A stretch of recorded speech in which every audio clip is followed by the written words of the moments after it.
Uma boa tarde a todos, cumprimentar e agradecer esta parceria para podermos estar aqui naquela que é a maior feira agrícola do nosso país, na Agroglobal, a apresentarmos matérias onde somos parceiros, em que entendemos e encaramos as parcerias, como há pouco aqui finalizou o painel anterior, com o sentido da responsabilidade de procurarmos ter resultados.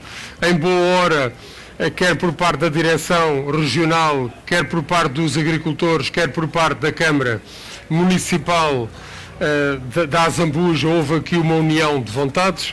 Também sabemos que este território de intervenção vai estender-se ao município de Santarém, com quem também temos conversado sobre esta matéria, e este projeto, ele próprio encara aquilo que são os maiores desafios hoje do ponto de vista dos territórios agrícolas, territórios que queremos altamente produtivos, e também penso que também entronca naquilo que são os desafios das alterações climáticas, e se observarmos as verbas para o PRR, dentro das verbas disponíveis, cerca de 47% tem a ver direta ou indiretamente com aquilo que tem a ver com os processos de alteração, das alterações climáticas. Infelizmente, e amanhã temos cá o Sr. Primeiro-Ministro, e teremos a oportunidade, com certeza, de falar sobre estas matérias, e acho que também devemos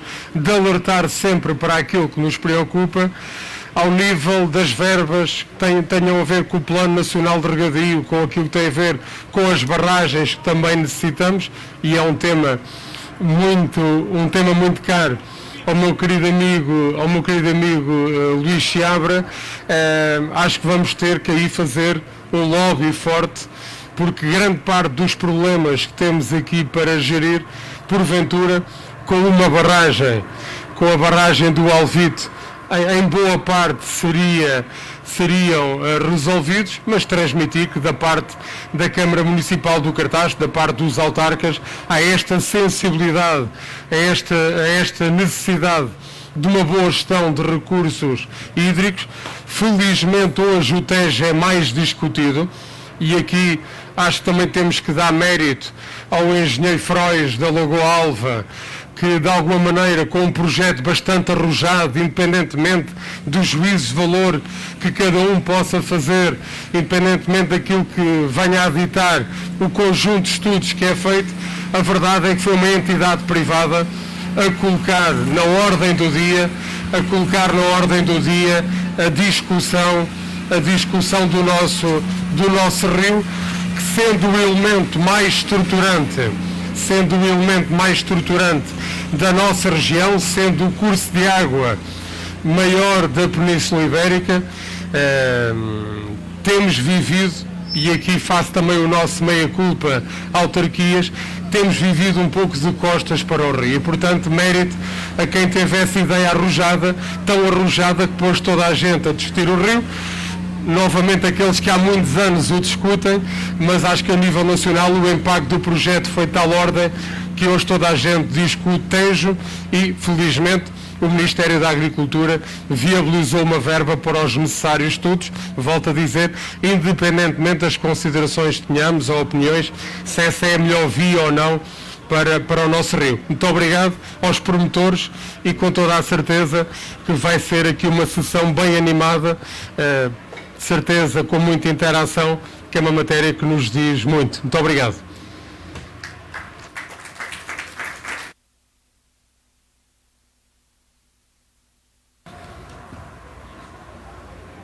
Portanto, eu agora vou chamar aqui o Manel Penteado da Agroanalítica, e eu quero agradecer à Agroanalítica, enfim, a disponibilidade que teve de fazer este trabalho. Este trabalho é simultaneamente um trabalho que pretende dar uma ideia do anteprojeto ou projeto prévio que nós tencionamos fazer aqui para o campo de Valada, Azambuja e Santarém, e portanto é uma ideia do que podemos fazer, e ao mesmo tempo, portanto, é uma promoção, mas ao mesmo tempo dá-nos aqui também um pouco uma ideia do estado em que está este território. E portanto agradecer bastante aqui dar aqui a palavra ao Manel, que nos vai apresentar o trabalho que fizeram. Muito obrigado. Muito obrigado. Antes de mais, agradecer o convite da Associação para estarmos aqui os presentes para apresentar este projeto que provém precisamente da cabeça destes órgãos que estão aqui reunidos hoje, o principal da Associação de Regantes do Ribatejo, em que vamos então apresentar. Eu quero já, antes de mais, mostrar-vos que tudo aquilo que eu vou apresentar hoje não passa só por qual é que é o estado atual, mas também por, ao mesmo tempo, mostrar-vos qual é que é a nossa proposta de alteração. Ou seja, tudo aquilo que nós apresentamos como sendo o estado atual e que deveria ser, ou que poderia ser melhorado, é também a nossa proposta de melhoria. E sendo assim, hoje vamos apresentar então, aqui na AgroGlobal, desde já é quase como um renovar de energias, ao fim de quase 2 anos estarmos aqui outra vez presentes. Ninguém estava, já estávamos todos cansados de estar em casa sem poder falar um bocadinho. Hoje estamos aqui ao fim de 2 anos para apresentar mais uma vez estes projetos que tanto nos aliciam dentro do âmbito agrícola. Então hoje estou aqui para apresentar agricultores do Ribatejo, a Câmara Municipal de Santarém, do Cartaz e da Azambuja e a APAV, que é a Organização de Produtores Agrícolas do Val do Tejo. É sempre importante falar de quem é que são os promotores, porque é aqui que reside as cabeças estão a promover esta iniciativa. Comecemos então qual é que é o problema e qual é que é, na nossa perspectiva, a solução para este problema.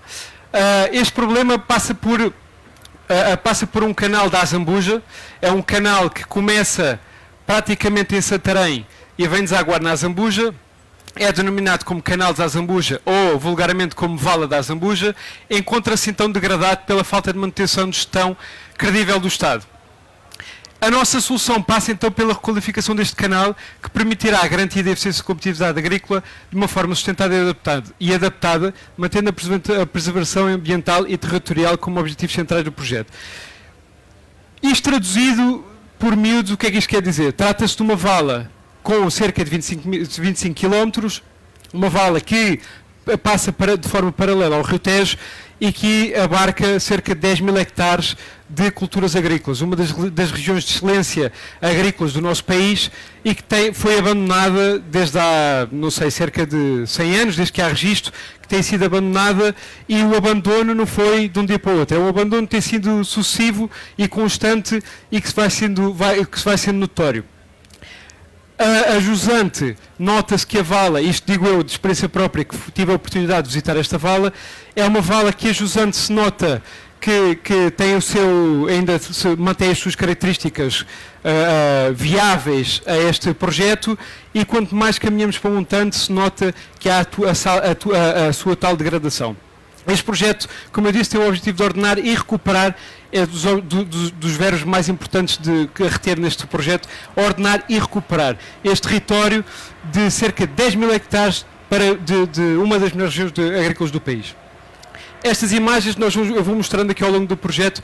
O que é que nós vamos vendo? Vamos vendo imagens da Vala da Azambuja, o seu melhor e o seu pior. Isto é uma das imagens do seu melhor, à parte aqui do Palácio da Rainha, que era um palácio que dava apoio à exploração da Vala da Azambuja, que hoje em dia espelha a realidade de toda esta vala. Está completamente ao abandono, degradado e por explorar em sua plenitude.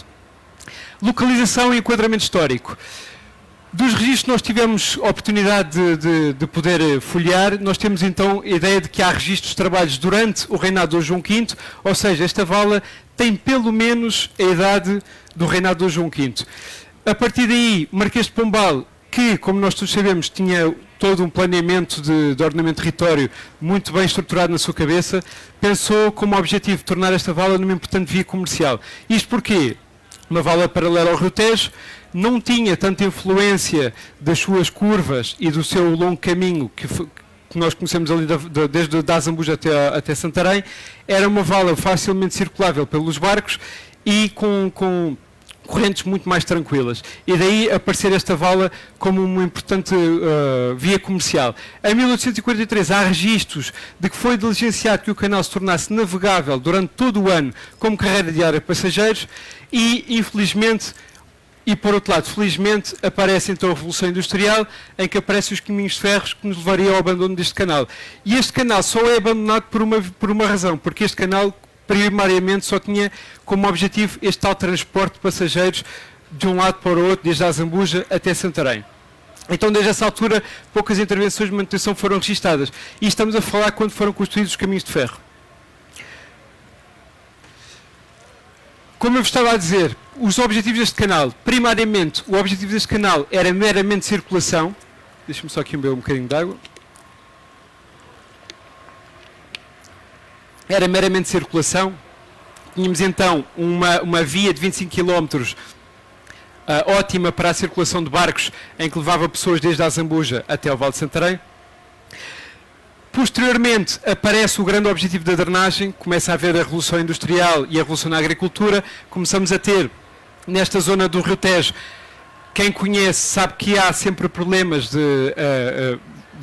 há anos que aparecem com mais impacto do que outros, mas há sempre problemas em que o Rio Tejo sobe para cima das parcelas agrícolas, e daí esta vala passa a ter um papel muito importante como vala de drenagem.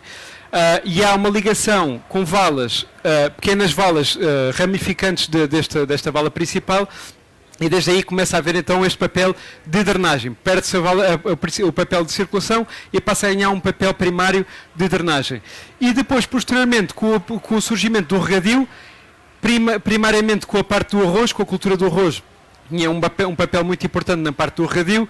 Hoje em dia já é produzido tomate, milho e há também a cultura da vinha nesta região dos tais 10 mil hectares entre o Rio Tejo e este canal da Zambuja.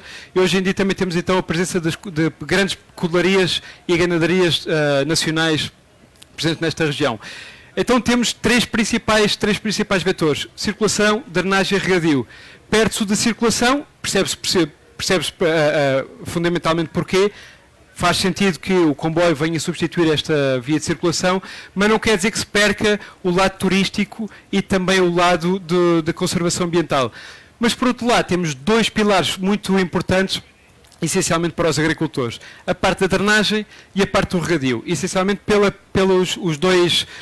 essencialmente pelo aquilo que o Rio Tejo representa nas suas marés e nas inundações que provoca, e não só na parte da drenagem, mas também no regadio, pela parte em que o regadio traz à agricultura novos potenciais de produtividade, e as potenciais de produtividade conseguem-se então com água, e esta água é essencial deste canal, e já vos passo a explicar porquê. Há mais marés que marinheiros. Ponho isto como forma de trocadilho, porque há mais marés que marinheiros quer dizer que quando há mais marés que marinheiros quer dizer que há sempre uma segunda oportunidade. E uma segunda oportunidade é uma segunda oportunidade para este canal que está a ser abandonado e que nós podemos recuperar. E porquê mais marés que marinheiros também neste caso? Porque as marés têm um papel fundamental neste canal. Qual é que é o papel fundamental que tem? É que este canal apresenta variações de marés de 3,5 metros a 4 metros de cíclicos durante o dia. E quando nós temos variações de 4 metros numa área de 10 mil hectares, com uma orografia muito plana, isto quer dizer que nós conseguimos trazer a água desde o nível do rio até ao nível em que nós conseguimos bombear esta água para cada uma das nossas parcelas. Isto só com a força da maré. Podemos evitar a bombagem mecânica, poupamos energia elétrica, poupamos gasóleos, poupamos essencialmente custos para a produção agrícola. E nós estamos completamente a ignorar este fator. E a utilização da energia gratuita, que é esta parte que eu estava a dizer, que é basicamente nós passamos a estar completamente dependentes de um fator natural, que é a maré, mas esta maré oscila 4 vezes por dia. Há duas praias mares e há 2 marés vazias. Portanto, nós 4 vezes por dia temos a oportunidade de não só vazar as nossas valas secundárias, como enchê-las. E com isto ganhamos independência. Porquê independência? Há um fator que nós se olharmos para todos os outros projetos de regadio que existem no nosso país, nós temos uma grande virtude neste projeto, que é, nós olhando para... Não vou frisar exatamente quais é que são, mas todos nós conhecemos. Há projetos de regadio no nosso país que dependem muito de energias, seja ela qual for a fonte de energia. Nós aqui estamos completamente independentes de energia, ou seja, nós trabalhando todas as partes que nós temos de portas de água, de limpeza do canal, por aí fora, nós conseguimos ficar praticamente eficientes no que toca à energia. E só dependemos do que vem de jusante do rio. Não estamos dependentes de montante. Nós sabemos que os nossos vizinhos espanhóis, volta e meia, se lembram de fechar as barragens e ficamos completamente secos a montante. A jusante não, quem trabalha ao mar, nos transporta a água doce. E eu tive, como eu vos disse ao início, tive a oportunidade de navegar este canal por umas largas dezenas de quilómetros, e a pessoa que nos acompanhou tem conhecimento que existem várias análises de água deste canal e que a percentagem que há de sódios é muito, muito baixa, mesmo insignificante. Ou seja, suba a maré ou deixa a maré, os nossos percentuais de sódio, a capacidade de nós utilizarmos esta água para o redio, continua a ser ótima.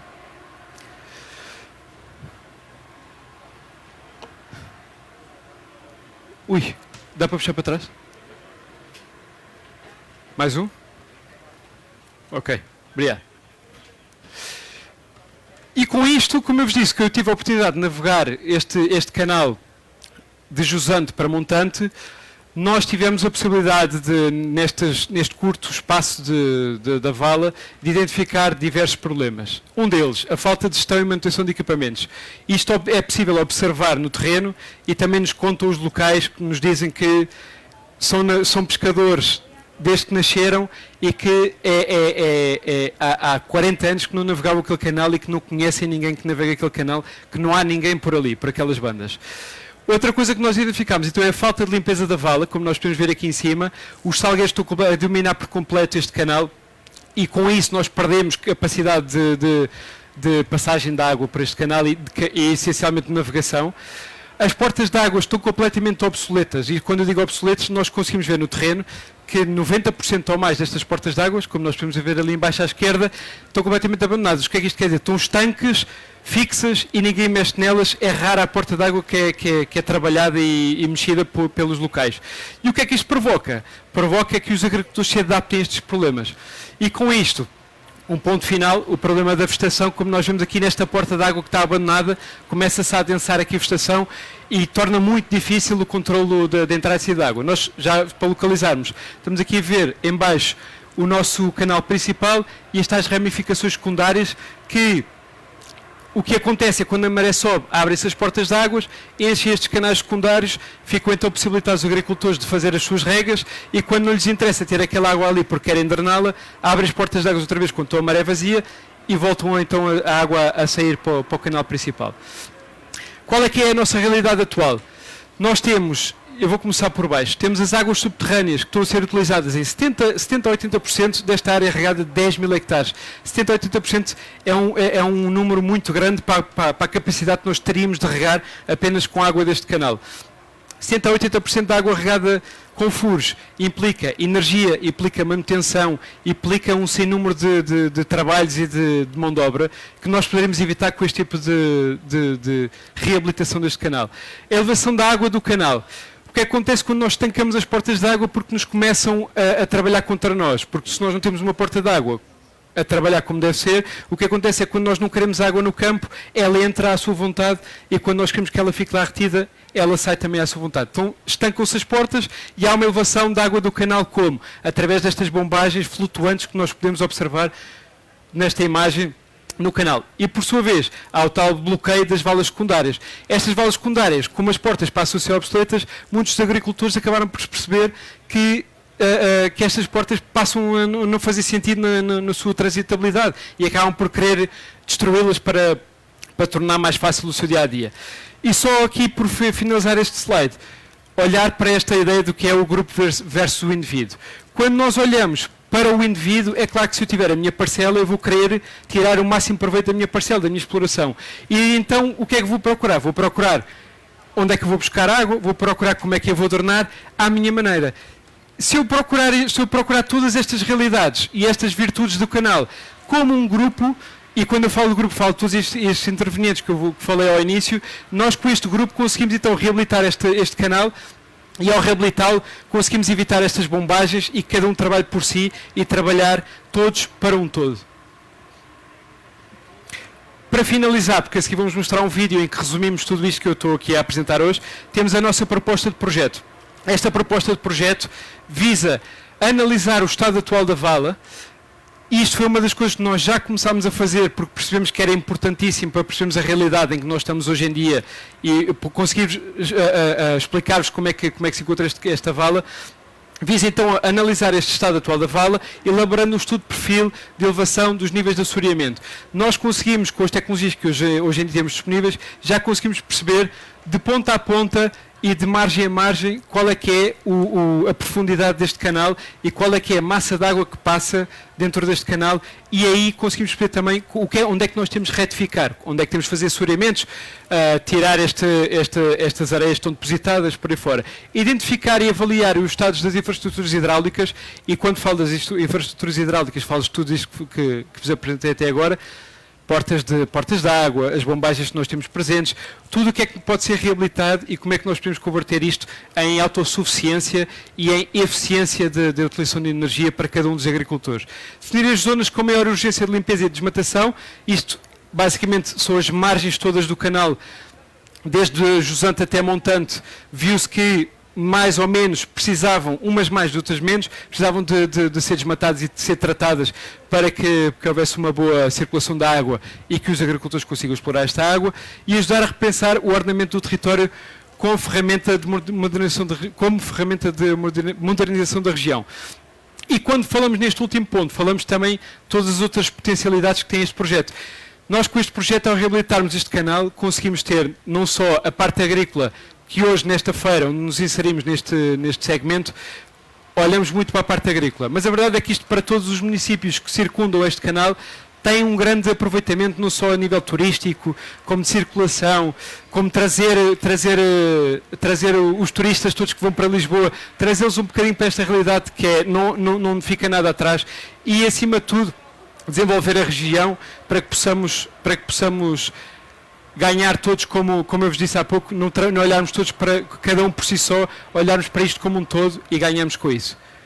Eu penso que é o último slide, é assim, e vamos agora, peço só mais 3, 4 minutos para vermos um vídeo que eu acho que é importante vermos a promoção deste projeto. A cerca de 3 km da Azambuja, deságua uma imponente vala com cerca de 25 km de comprimento. Não se sabe a data exata em que se mandou inicialmente traçar esta vala. No entanto, sabe-se que Marquês de Pombal tentara fazer dela uma importante estrada comercial. Mais tarde, em 1843, ficou diligenciado que a vala se tornasse navegável em todas as estações do ano, em toda a sua extensão, com uma carreira diária para passageiros. E assim aconteceu, mas por um prazo relativamente curto, dado que a abertura do caminho de ferro provocou o progressivo abandono da circulação fluvial, o que levou a que tanto o canal como o palacete que servia de apoio à navegação da vala fossem progressivamente esquecidos e abandonados.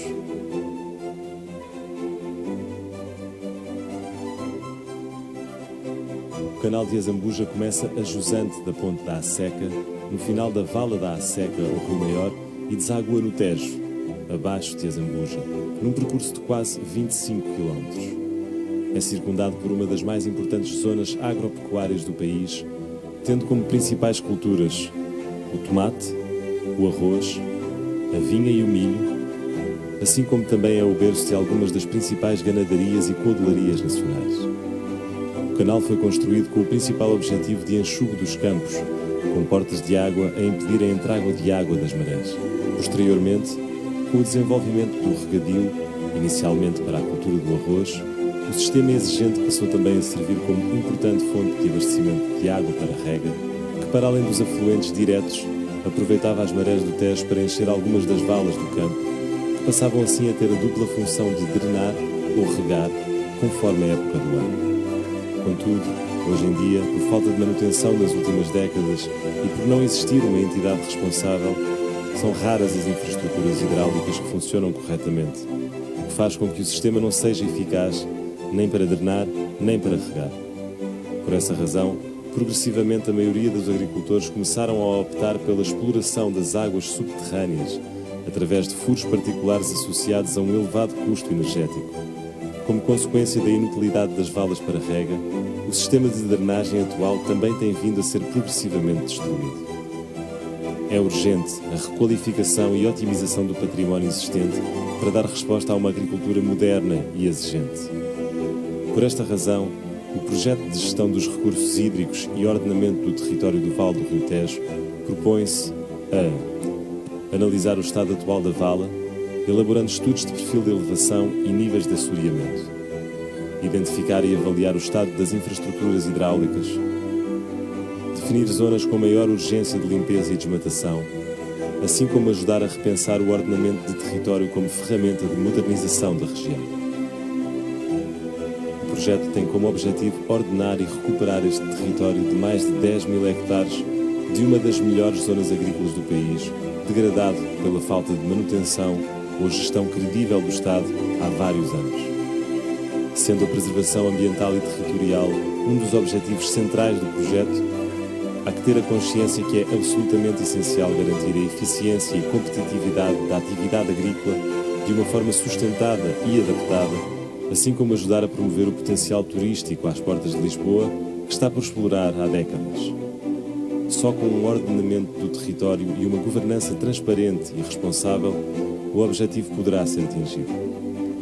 Os agricultores estão dispostos a assumir a gestão do território, direitos e obrigações, mas só juntos com autarquias, empresas responsáveis pela gestão das águas, entidades com proximidade e intervenção direta no terreno, poderão ter condições para assumir esta grande missão. O projeto de gestão dos recursos hídricos e ordenamento do território do Vale do Rio Tejo vai fazer toda a diferença, projetando o futuro, respeitando o passado.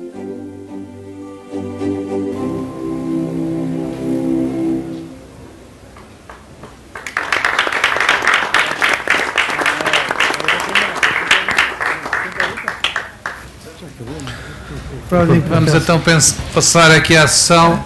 Eu sei que, antes de mais, quero pedir desculpa por me terem aqui outra vez, mas eu vi substituir o vice-presidente da Câmara Municipal da Azambuja e atual candidato, Silvino Lúcio, que está presente em espírito porque, em termos de agenda, teve aqui uma situação de agendamento que impossibilitou estar aqui a esta hora. Mas a Câmara da Azambuja tem estado desde a primeira hora a apoiar uma iniciativa que já tem 2 ou 3 anos, que começou ali pela APAV a começar um projeto com o apoio da Câmara do Cartaxo e da Câmara da Azambuja, e depois, posteriormente, aqui há um ano e meio, com a Associação de Agricultores, enfim, alargámos o horizonte, entendemos que as questões das barreiras, enfim, das estruturas ou da dimensão das limitações de território de câmaras, enfim, devíamos ir ao território no seu concreto e, portanto, fazia todo o sentido estendê-lo entre a Ponte Salgueiro Maia e a Foz da Azambuja. E, portanto, este projeto está aqui. Na sessão antes, para quem não teve, tratámos de ordenamento de território, vimos aqui o caso de Vila Franca, que em que a área é aproximada. Sabemos que é uma situação diferente em termos da estrutura de propriedade e de exploração dos recursos hídricos, mas pronto, o desafio está aqui. Eu só dava aqui um toque em relação mas depois durante o tema vamos ser falados.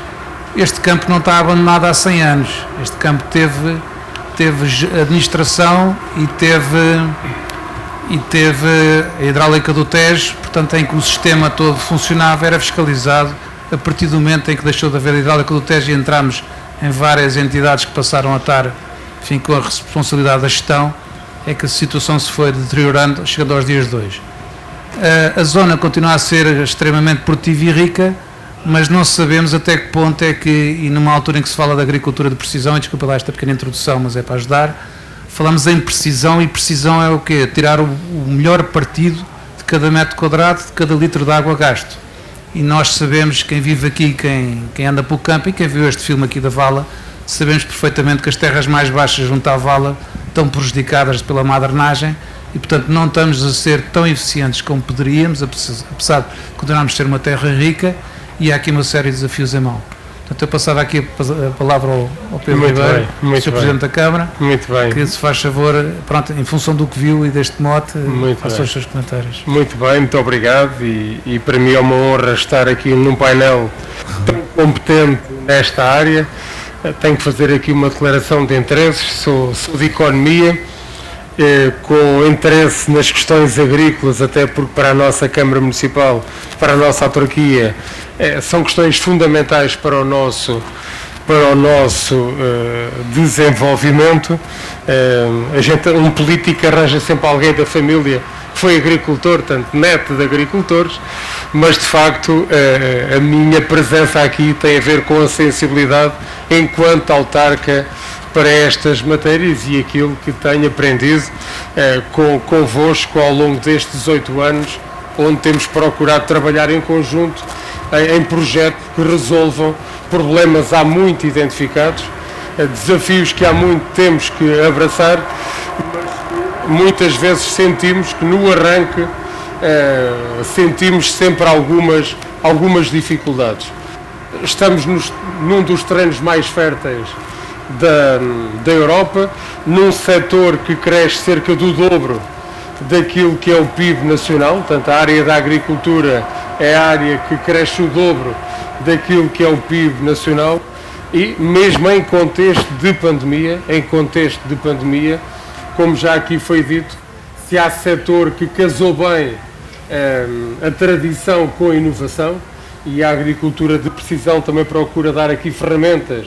Aliás, estamos numa feira como a Agroglobal, onde temos aqui o privilégio, 2 em 2 anos, de conhecer o que se vai fazendo de ponta, do ponto de vista tecnológico, na área da agricultura de precisão, onde podemos tirar maior produtividade, até com menores custos ambientais para cada agricultor, mas dizia, foi um setor que reagiu muito bem.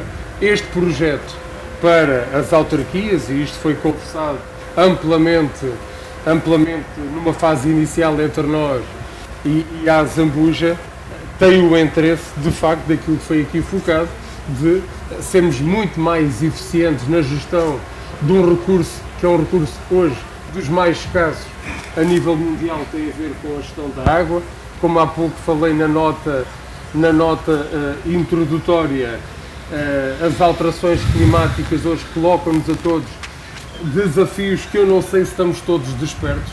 Só abrir aqui um parênteses, visitei a África do Sul há 3 anos na qualidade de Presidente da Associação dos Municípios Portugueses do FIM, e aquilo que constatamos neste setor, mas naturalmente transversal a todos os outros, não há projeto nenhum que tenhamos visitado onde a preocupação central, a preocupação primeira, não fosse a questão das energias. Presidente, se não se importa.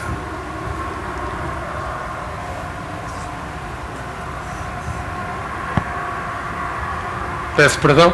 A questão central não fosse a questão da gestão energética, particularmente a gestão dos recursos hídricos. Não havia nada.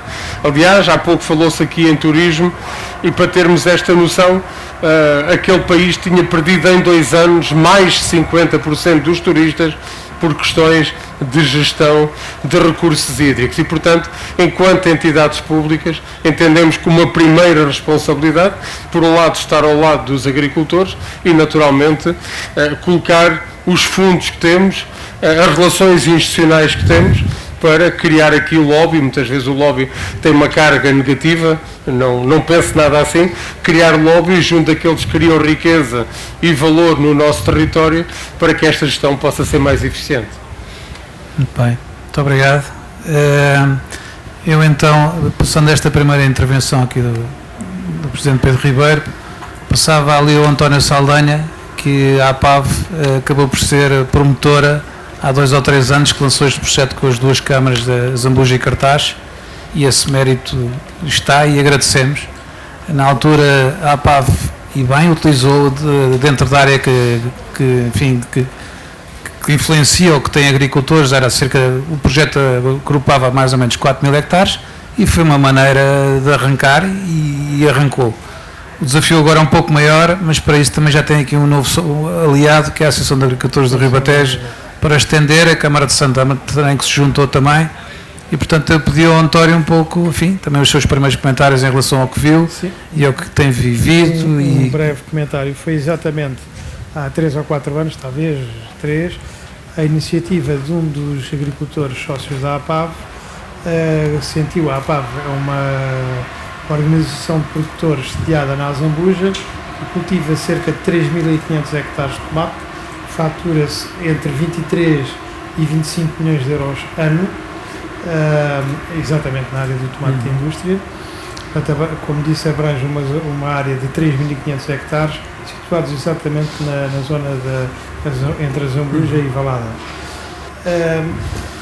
A primeira dificuldade sentida foi que numa zona de terras de aluvião tão ricas e de produtividades tão altas, onde os agricultores tiveram uma resposta fantástica à inovação tecnológica e passaram a usar tecnologias de ponta e uma eficiência na produção muito assertiva, sentiu-se em algumas zonas o efeito de alguns do principal recurso que usamos, que é a água,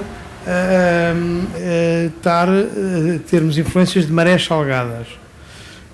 E então tivemos a iniciativa exatamente de dizer, mas isto tem um canal construído há tempos que não está a ser usado, que se for limpo e se for bem usado, pode conduzir a que se possa usar o recurso água, não estragando o outro recurso valioso que temos, que é o sol. Nós, no fundo, inconscientemente estamos a usar água e a estragar a terra que usamos com sal. E uns anos depois, quando percebermos que podemos estar a diminuir produtividades por utilização indevida, por utilização de um recurso que afinal não estava em condições, poderia ser tarde. Foi essa a principal, aquilo que nos moveu nessa iniciativa, um agricultor em particular da APAV. Aquilo que foi mostrado na peça também é uma verdade, quer dizer, qual é a defesa que os agricultores têm na maior parte das situações? Fazem furos, os furos têm custos, os furos utilizam lençóis freáticos, têm custos energéticos mais elevados.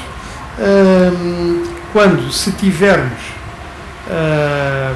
uma rede de água capaz e mantida, poupa-nos, ou pronto, diminui a nossa fatura de produção, é mais eficiente e é seguro em termos de utilização do recurso água. E, portanto, nos 3.500 hectares, e os nossos colegas das outras OPs estão nossos vizinhos, não é?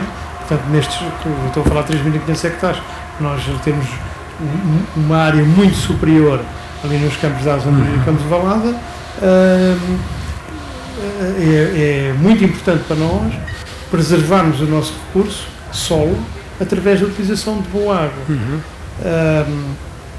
Portanto, foi aí que foi essa a iniciativa, e é por isso que estamos agora parceiros com a Associação de Agricultores, que é uma iniciativa fantástica e excelente, e que queremos desenvolver este projeto. Muito bem. Eu já agora esclareço, o António vai-me dizer se estamos de acordo, só antes de passar aqui ao Pedro. A questão da salinidade, ou do risco de salinidade da entrada de água na Vala da Zambuja, é uma situação que neste momento nós não temos completamente controlada. Não temos completamente controlada como tem Vila Franca, por exemplo, porque está a funcionar como associação e sabe rigorosamente, tem controle monitorizado das subidas de sal. Tem sensores, tem controle, tem gestão ao dia, ao minuto, etc. E as ameaças vieram da tal situação em que o Tejo se encontra, em que não tem, portanto, a partir do momento em que houve os problemas que está a haver no Tejo, então nessa altura a ameaça está latente, se bem que este ano, por exemplo, não houve, apesar até agora, e tivemos caudais fortes em junho e julho, até meio de agosto não havia fenómenos de salinidade visíveis ou detectáveis em Vila Franca, o que não quer dizer que não estejam a acontecer agora, só que isto acaba por ser um bocadinho totoloto. Se isto tem sido em 15 de julho, obviamente tinha consequências gravíssimas para as searas. O risco a partir de 1 grama, não é? A partir dessa definição, que os agricultores, há quem rega em Espanha, já ouvi falar com 3 e 4 gramas, porque quem tem que regar mesmo, entre morrer do mal ou morrer da cura, enfim, arrisca uma cura que a prazo traz problemas, e é esse descontrole ambiental, esse descontrole de ordenamento que nos leva a estar aqui hoje a tentar lutar isso.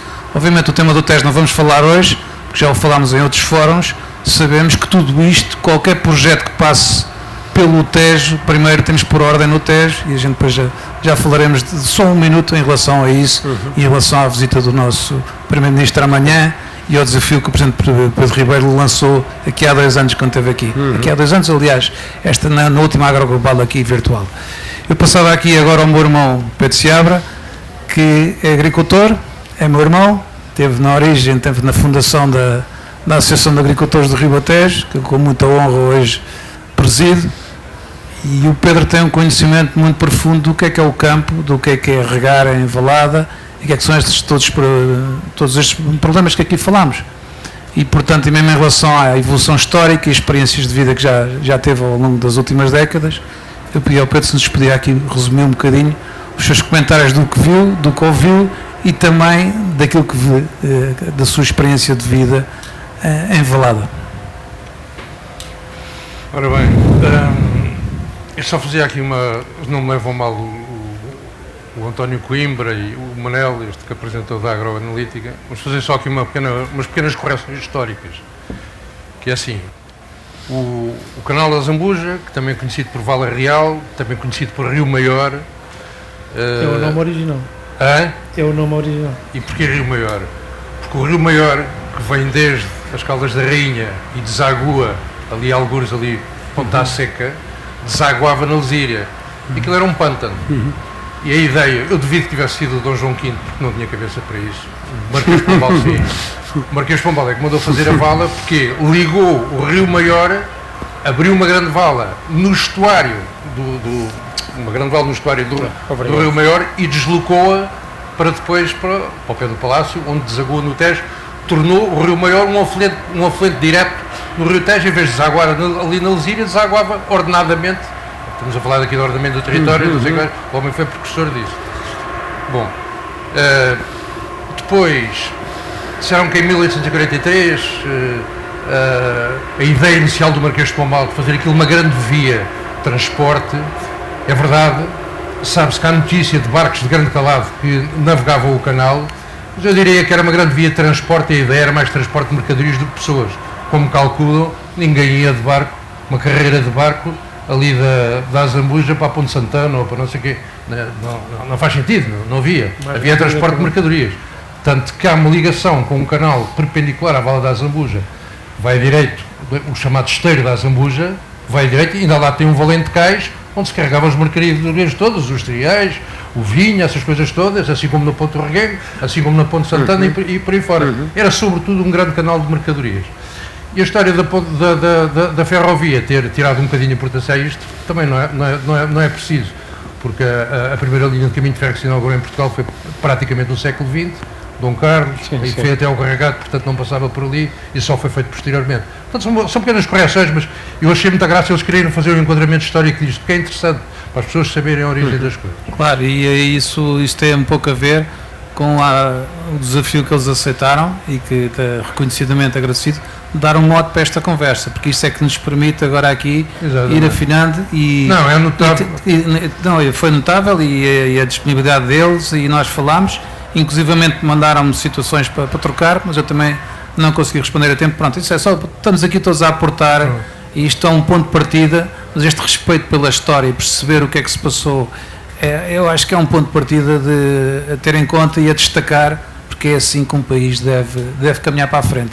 É respeitar a sua história. E dentro desse respeito pela história, eu diria que os grandes obreiros da obra de enxugo do Campo de Valada e da Zambuja foram os monges cisterna da Idade Média, os monges de Alcobaça, que eram os homens que sabiam disto, e foram chamados para aqui pelo Dom Dinis, provavelmente, ou pelo Dom Sancho, e não sei o que mais, e vieram aqui, e as obras de enxugo tratava-se de fazer valas, como se faz hoje em dia, redes terciárias, secundárias, um coletor, e não sei o que mais, para aquilo de enxugar, isto era um pântano. Foram os professores. Daí para a frente, chegámos a esta história, quando a vala é feita, esta vala real, praticamente o campo não produzia nada, produzia vinho e pouco mais nas zonas mais próximas do Tejo. Para o lado da vala era tudo pastagens. Tudo pastagens, como era como Vila Franca, ouvimos há bocado aqui o Joaquim Madalena dizer, que aqui há... Era gado, e eram os salgados de Vila Franca, aquilo era gado. Havia, inclusivamente, pessoas antigas que eu ouvi dizer que diziam, um dia que vocês metam aqui mais beca no campo de Vila Franca, estou arrumados, isto é bué pagado, não é para mais nada. Não sei o quê. Passaram 70, 80 anos e as coisas mudaram completamente de figura. E o campo de Vila Franca, ouvimos dizer hoje, tem 10 mil hectares a produzir. Bom, mas estava eu a dizer, dentro dessa perspectiva histórica, eu suponho, não terá sido na Primeira República, que isso foi uma bagunça de todo tamanho e andavam, mas era a chapada uns com os outros e mais não sei o que mais, ia mudar de governos mês a mês e não tinham tempo para estas coisas, para pensar para a frente. Provavelmente terá sido a seguir que o campo foi sujeito a obras de drenagem a sério, aproveitando o canal da Azambuja, e eu digo isto pelo tipo de construção das portas de água existentes.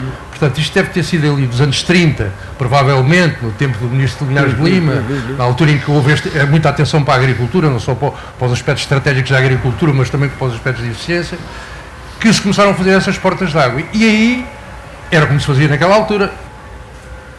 O nosso professor Salazar dizia como é que era e executava-se e fazia-se. E fazia-se de uma maneira muito simples. Fazer aquilo que na Idade Média se tinha feito.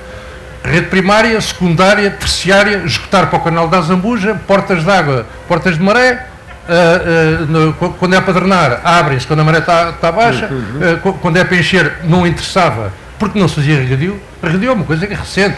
Tem o milho híbrido no campo da Azambuja, é de 1960, ou coisa que valha, portanto tem meio dúzia de anos. Milho, que havia era vinhas e umas culturas de sequeiro, uns trigos e umas coisas, e não sei quê, umas luzernas, que era uma cultura que havia muito, mas tudo de sequeiro, não se regava com isso nenhuma. Portanto, aquilo fundamentalmente estava desenhado desde a Idade Média para drenar. Ponto. Mas, como a vala é paralela ao Tejo, fazia-se uma coisa que era uma coisa que implicava que houvesse autoridade para manter isso. Era chamadas valas travessas, que eram o quê? Valas que atravessavam transversalmente o campo, paralelas à vala da Azambuja, onde recebiam essas redes, que depois transportavam para as valas secundárias que iam dar diretamente às portas de água. Recebiam as águas todas. O que é que acontecia? Só com muita autoridade é que se consegue manter um sistema destes a funcionar. Porque se eu tenho uma vala, tenho uma propriedade confina com a do António, e que o canal de drenagem está aqui, eu estou ajusando, o António está montando, se eu não limpo a minha vala, o António está sempre encharcado. Claro. Portanto, tem que haver uma solidariedade muito grande.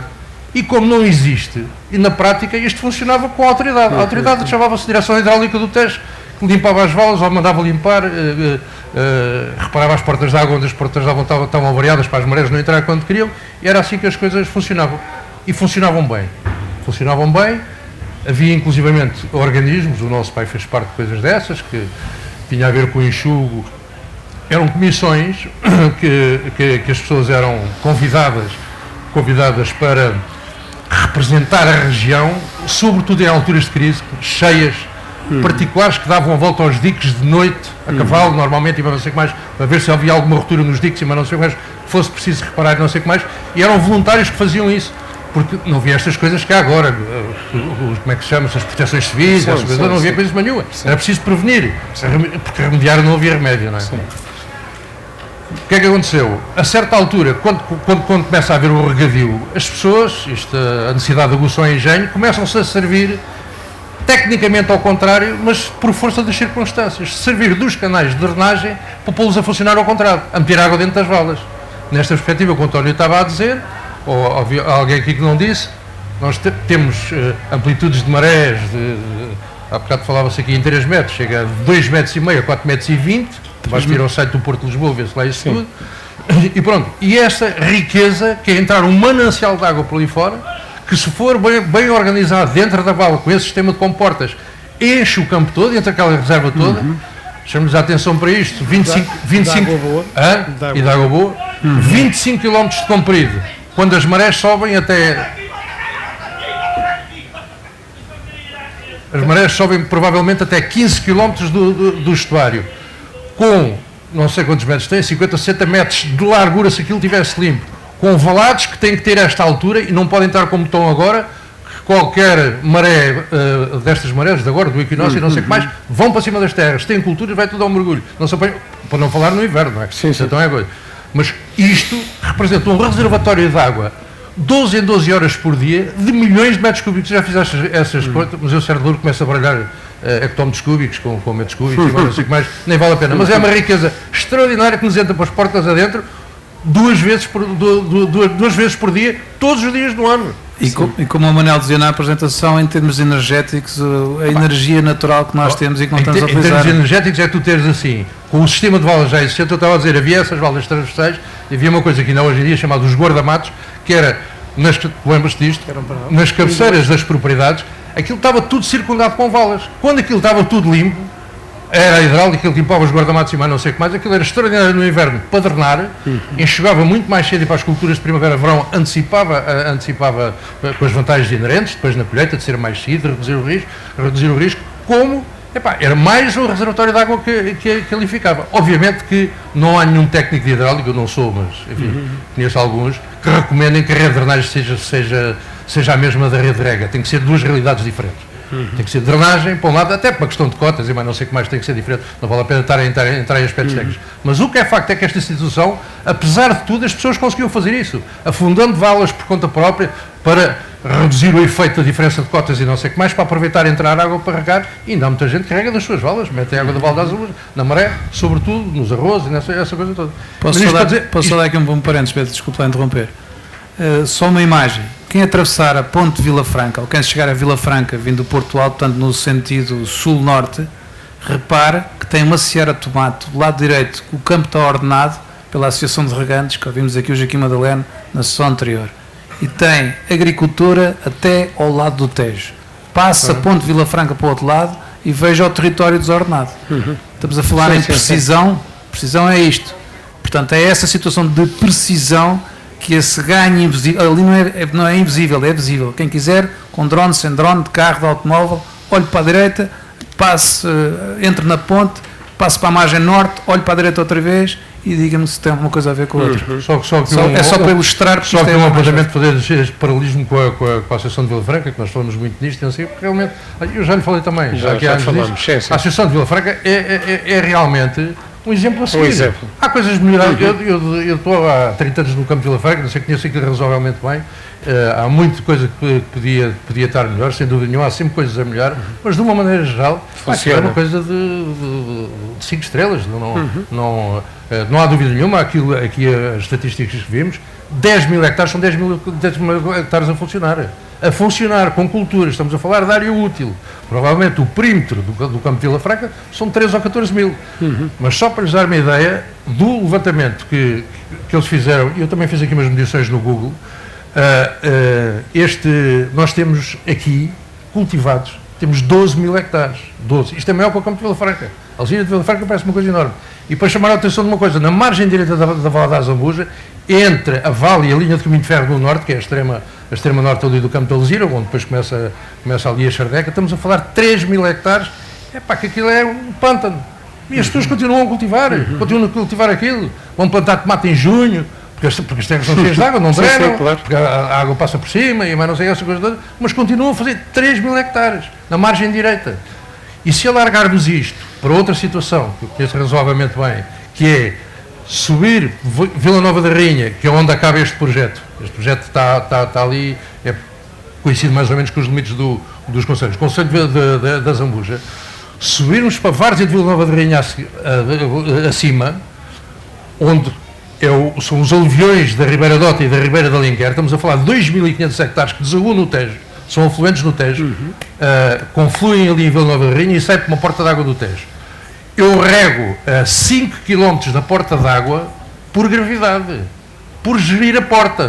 Por gerir a porta. Sim. Sabe o que aconteceu? Essa de cima devia ser do tempo do Dr. João V, uma porta de água enorme que lá está. Este ano caiu para dentro do Tejo.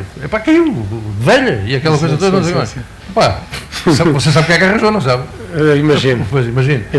Mas é assim, e é assim que se passa no Campo de Valada há 50 anos. Sim, é verdade. Porque nas décadas 30, 40, 50 e mais não sei o que mais, aquilo funcionava. Havia autoridade, havia guarda-rios para zelar para a conservação, para a proteção, para essas coisas todas. E as pessoas quer se queiram, quer não, eram obrigadas a comportar-se como qualquer projeto hidroagrícola tem que ser um projeto conjunto. Não é? Muito bem. O Pedro, eu agradeço, estendeu-se aqui um bocadinho, mas isto é a história e a gente está aqui todos, estamos aqui a beber todos desta situação, da experiência do António, do Pedro e aqui o Presidente Pedro Ribeiro também. Eu peço desculpa que temos aqui um deputado connosco e eu agora que peço desculpa que isto das máscaras e queria cumprimentá-lo. Muito obrigado. O João Moura está aqui, muito obrigado também por aqui assistir à nossa sessão. Muito bem, então o que eu diria era o seguinte, estas sessões tentadas a ser transmitidas em streaming, estas sessões estão gravadas, está aqui um conhecimento, eu agora vou passar a uma segunda ronda e final, porque a tarde já vai longa, e para quem teve coragem está aqui connosco, e não vou ser provocador, porque não estou a ser provocador consigo, estou simplesmente a constatar um facto. Sim.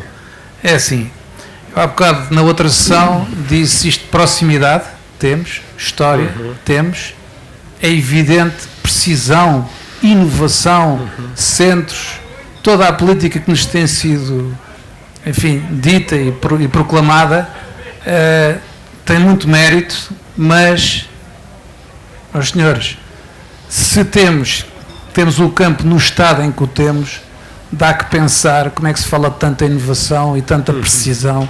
Vamos ser precisos e eficientes a tratar do nosso património, que não temos sido. E depois há a tal questão da governabilidade que o Pedro falou aqui, e que é o desafio. Como é que se governa isto? Alguém tem que mandar. Quem é o responsável? Pronto, e agora eu só deixar daqui duas pistas. Uma é isto que o Pedro disse, a subida da Val da Zambuja. Os combros viram o filme que foi passado aqui, na Val da Zambuja. Não sei como. Portanto, o problema neste momento está tapado pela vegetação. Não se vê. Sim. Se eu vier do Val de Santarém pelo caminho que a Agroglobal recomenda para aqui, eu vou ver os diques, estão penteados ao pé da estrada para a gente não arriscar os carros, mas em cima dos diques estão tapados de silvas e de canas e tudo isso. Entretanto, na Assembleia da República, agora em agosto, foi aprovado um projeto de resolução para uma ciclovia daqui até Espanha. Enfim, realidade, ficção, em que país é que estamos, temos que ter estes pesos para levar, isto é a primeira consideração que eu deixo, como é que vamos falar realmente do território, com o princípio, meio e fim.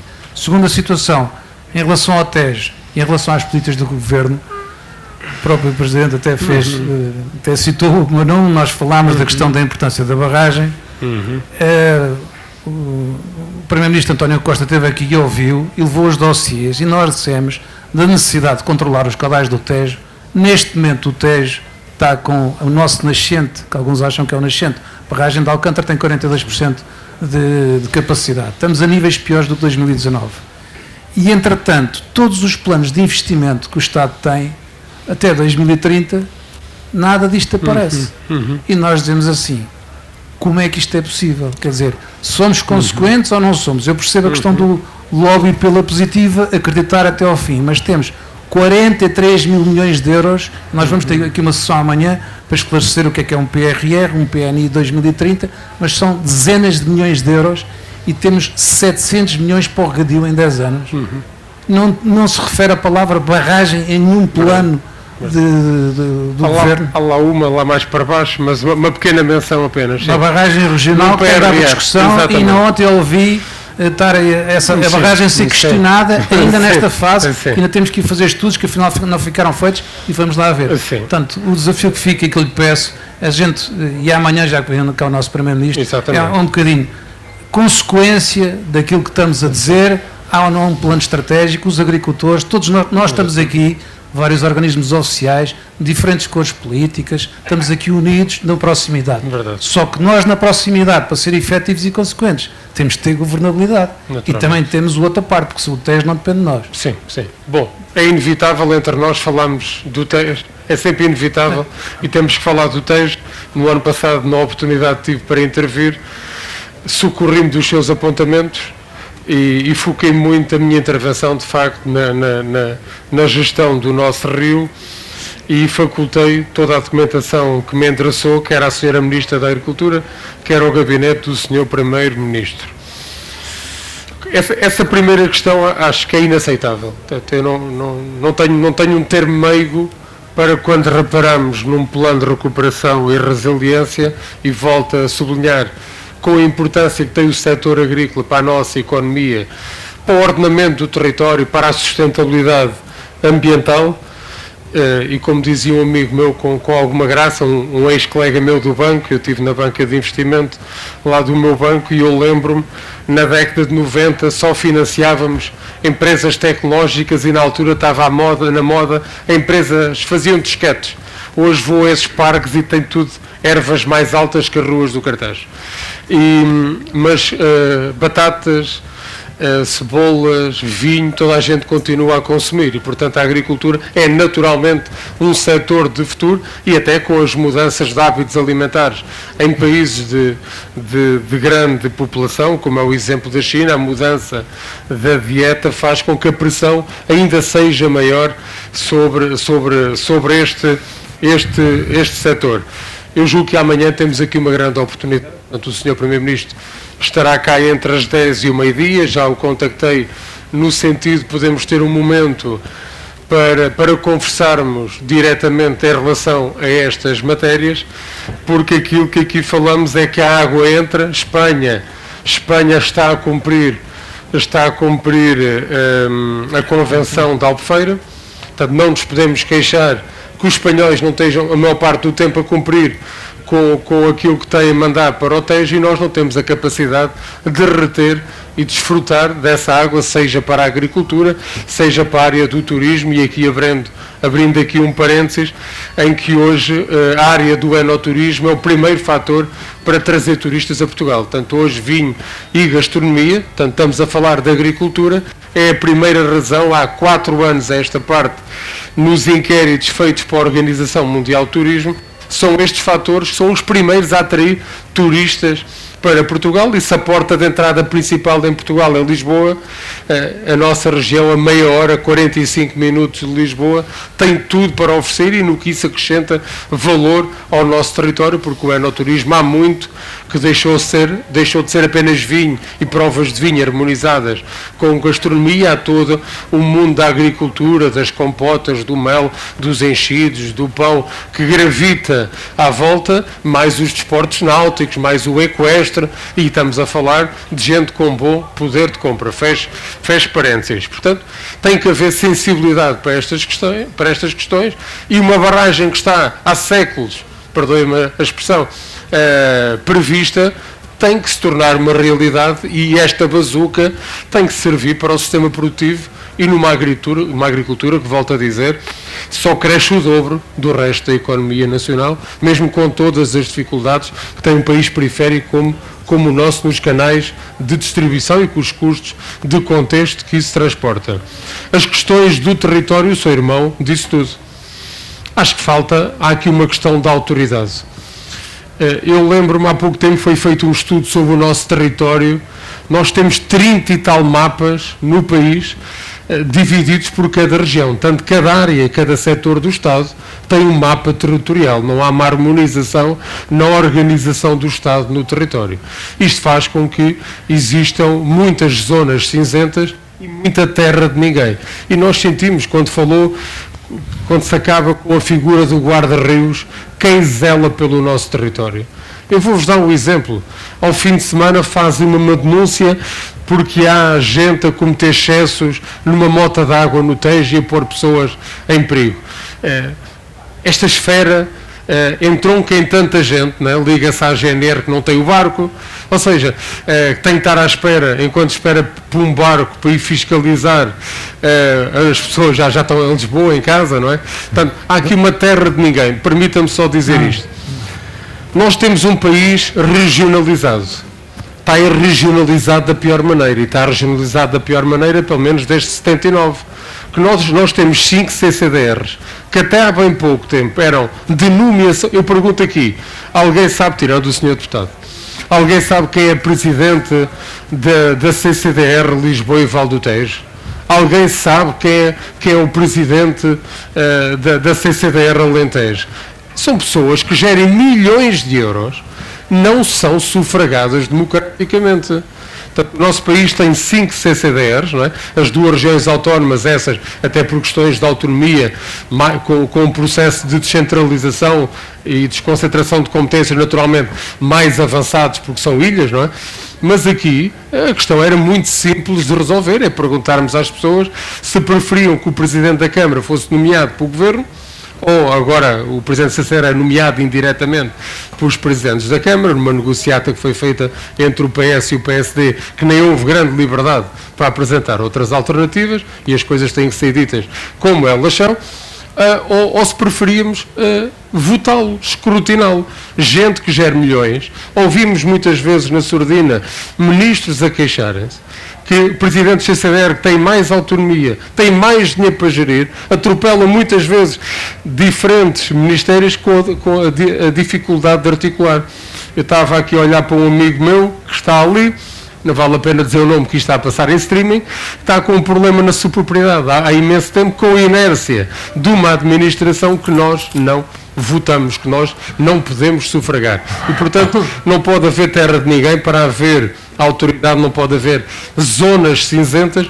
Eu sou profundamente regionalista, acho que as delegações de competências e a proximidade e pessoas que são escrutinadas normalmente mexem-se muito mais porque têm que prestar contas aos nossos concidadãos. Portanto, eu subscrevo tudo o que disse o seu irmão, que é um problema que tem dificuldade em ser resolvido enquanto vivermos aqui nesta mistura de competências com muita zona cinzenta, uma coisa muito portuguesa em que toda a gente vai dizendo, eles não resolvem. Este eles tem um nome. Pedro, desculpe lá, só aqui uma pequena intervenção. Você, o que diz, toda a gente sabe o que é e sabe o poder das CCDRs e não sei o que mais, e o que empatam uma data de coisas, complicam e tudo isso. Agora, vamos nos reportar ao que estamos aqui a falar. O modelo de Vila Franca de Xira, um modelo, chamar as coisas por nome, o modelo do professor Salazar era assim. Isto, faça-se associações de defesa. Sim. E faziam-se associações de defesa. Sim. As associações de defesa, as obras eram feitas por Estado, eram executadas por Estado, eram pagas por Estado, não era por fundos europeus, não eram com coisíssima nenhuma. Sim. Eu fui ver à internet e há 20 associações de defesas de perímetros de regra feitos no tempo do Estado Novo. Foram todos feitos assim. E pronto, e fica lá um representante do Estado com um comitê consultivo e mas não sei o quê, de yes-men, pessoas que iam para ali, conheciam a zona, mas não sei o quê. Mas quem decidia e quem prestava contas daquilo que fazia era a pessoa que era nomeada pelo poder político, e aquilo evoluiu a seguir ao 25 de Abril, passou por comissões administrativas, não sei o que, aquela bagunça do costume, e finalmente estes tipos, Vila Franca, mais uma vez um modelo, arranjaram ali uma coisa. Ouviu aqui, você se calhar não estava cá, ouvimos o Joaquim Madalena dizer, as pessoas ficam satisfeitas, colaboram, desde que paguem, as pessoas têm que pagar. Ainda ouvi. Sim. E eu fui ver o que era a associação da associação, hoje em dia chama-se como é que é? Associação de Beneficiários, não é, António? Beneficiários de Vila Franca de Xira. Eu digo assim, o que é a forma jurídica disto? Sabe o que é aquilo é? Chama-se associação. Mas não é uma associação. É uma cooperativa, em termos práticos. Não é cooperativa nenhuma, mas isso é que é importante, porque isto é que é preciso saber. Sim. Para a governança daquilo, saber assim, como é que se tomam aqui decisões? Sim. Quem é responsável por Mas eles não é cada associado um voto. Ouça, aquilo é assim que aquilo funciona. Aquilo é uma sociedade de uma pessoa coletiva de direito público, não é direito privado. Sim, eu sei essa parte. Aquilo tem um CAI, tem um CAI, aquilo tem estatutos, aquilo tem essa coisa toda, simplesmente é direito público. O que isto significa? Significa que os representantes são nomeados pelos agricultores, que são os sócios, se quiser, os acionistas, ou o que for, simplesmente, contrariamente a uma coisa de direito privado. Uma coisa de direito privado existe para quê? Para ganhar dinheiro, como é lógico, para fazer uma operação de negócio e ganhar dinheiro. Ali não. Ali tem um supervisor, agora como é que se chama-se agora? Não é o supervisor que se chama? O regulador. O regulador. Não é moda, agora há reguladores para tudo, mas não sei o que mais. Tem ali um regulador, que é um representante do Estado, que lá está. Sim. Foi quem fez aquela obra que pagou aquilo, ou foram os dinheiros públicos, ou foram os dinheiros da União Europeia, essa coisa toda. Sim. E depois tem os seus órgãos sociais, com uma direção, com uma Assembleia Geral, com aquela coisa toda. Para dizer assim, é preciso definir o modelo e deixem-se destes organismos todos virem falar em juntas de agricultores e essas coisas todas, não sei o que mais, que é um emaranhado de leis e um bruxedo que ninguém consegue sair Porque daqui. ninguém sabe a quem é que compete o quê. Quando eu falava na terra de ninguém, nas zonas cinzentas, é aquilo que sentimos enquanto autarcas, para resolver um problema simples, às vezes de segurança, qualquer coisa, um problema simples para não estarmos só a falar nesta área, é isso, é uma terra de ninguém, uma terra cinzenta, onde a entidade deles já entra muitas vezes, ou demasiadas vezes. Desculpa lá, Posso só introduzir as últimas comunicações e depois o Pedro Ribeiro. Esta sessão é promovida pela Câmara de Cartaxa, que nós agradecemos. Parceiros. Estamos aqui parceiros, e é tão bom podermos conversar estas coisas desta maneira.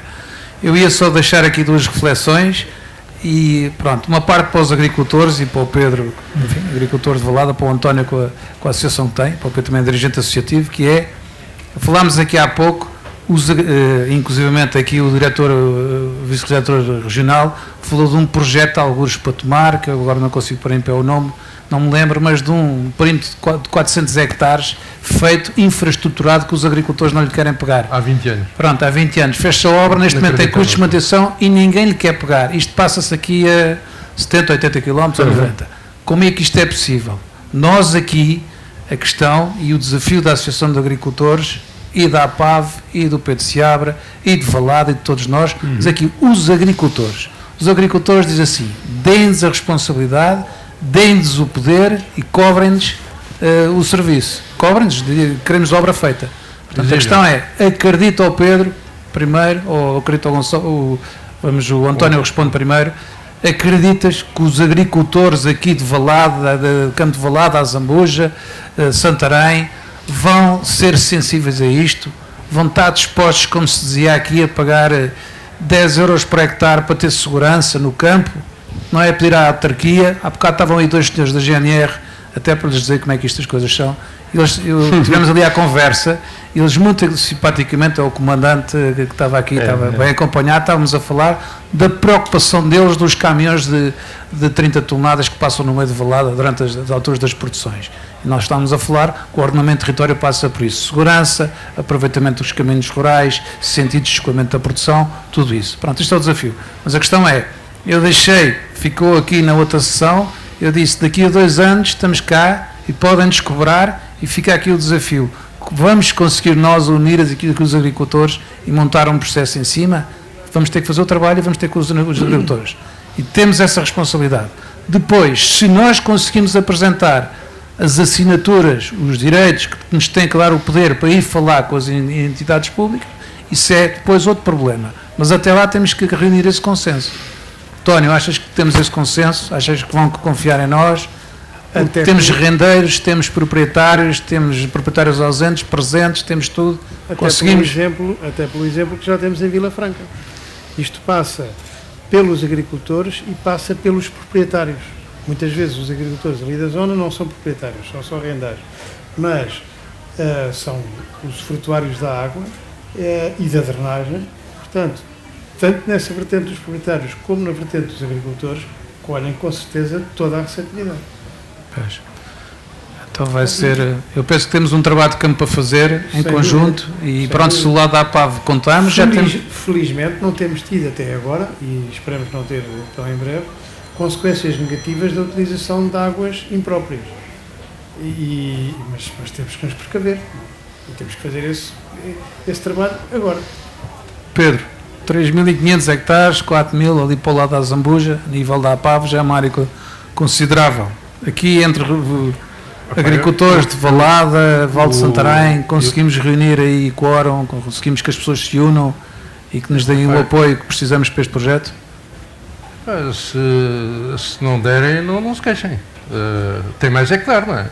A questão é que... Isto é uma coisa tão simples. Isto não é o campo de Vila Franca. Isto trata-se de limpar valas. Limpar valas e repor o que está desde há 100 anos. Para funcionar. E criar uma estrutura. Porque eu não concebo obras de fomento hidráulico. Não tenho conservação. Tem que ter conservação. Até se quanto mais enterradas também se tornam velhas e rebentam. E essa coisa tomada, quanto mais valas a céu aberto. Mas isto é uma coisa baratíssima de fazer. Há bocado estava a ver aqui também um exemplo qualquer que trouxe aqui o diretor regional de umas coisas que é... o Presidente da Câmara de Santarém. Sim. Recuperou ali uns diques e não sei o que mais. Uma porcaria dos diques, ali o dique das zonas e os diques baixinhos e não sei o que mais fez aquilo, parece uma ciclovia. 400 mil euros para aquilo, 500 mil euros. Pá, ele fará lá o dinheiro que quiser, lá dos seus autarcas e mais não sei, 500 mil euros para aquilo. A Câmara de Santarém substituiu-se à API o problema das obras. E é isso porque estamos aqui. Nós estamos aqui juntos para exatamente podermos conversar. E já penso que já temos todos em acordo, quer seja a nível de obras que se façam de uma maneira ou de outra, quer que seja a nível de tratamento de esgotos, de futuro vamos estar próximos e juntos para projetar para a coisa. Sem dúvida. Aquela situação sai, porque eu penso que há uma situação que todos nós temos aqui que equacionar, não é tema para agora vamos ter que nos despedir, mas é uma situação, o que é administrar o que é uma ciclovia num território rural? É a ciclovia no meio da Almirante Reis ou no meio do Cartaz? Não é a mesma coisa. Portanto, há uma ciclovia aqui, se calhar é uma máquina que vai limpar o mato por cima do dique e põe o dique à vista e aparecem os buracos que estiverem a ir e pode ser ciclovia, ou pedonal, via pedonal, pode ser o que for. Portanto, essa confusão, onde é que acaba o urbanismo citadino e entra, enfim, a recuperação do território, pode levar a algumas situações que não são ideais. Neste momento está a ser feita uma ciclovia da linha do comboio para a Vala da Zambuja, para a Câmara da Zambuja. São boas intenções, mas eu acho que estas entidades aqui, eu tenho que elogiar, agradecer a confiança que depositaram em nós e este palco que nos deram aqui para estarmos aqui a falar uns com os outros, exatamente porque querem fazer juntos essa situação. Eu acho que isso de futuro, provavelmente vamos recuperar, provavelmente há zonas em que os diques têm que ser recuperados com multifunções e que obriga a ser... Não, eu só estava a fazer, eu acho que a obra é muito meritória e ainda bem que a Câmara de Santarém fez aquilo. O que eu digo é que ali o campo de Valada, estamos a falar de escavadoras, de giratórias, arranjar umas portas de água, arranjar os taludes da Vala da Zambuja e de repente está uma obra feita, rapidamente. É que há ali situações que é isso que temos que identificar no território e eu deixo esta agora para puxar aqui para o Pedro Ribeiro, agradecendo mais uma vez a sua compreensão e paciência e encerrava aqui a sessão, que é exatamente esse desafio que juntos podemos exatamente às zonas em que a reabilitação urbano, territorial, rural, pode ser mista, pode haver aqui várias situações, temos a certeza absoluta é que juntos conseguimos projetar e andar para a frente. Se não formos juntos, fazemos obras pontuais, isto não resolve o problema. Sr. Presidente, faça favor e obrigado. Quero em primeiro lugar agradecer a estes amigos, porque foi uma ação de aprendizagem e isto estando divulgado nas redes sociais, vamos ter que fazer chegar ao maior número de pessoas, porque foi aqui uma lição histórica e com futuro sobre aquilo que foi a vida agrícola e tem sido a vida agrícola nestes campos. Saio daqui mais convicto que isto tem tudo para correr bem.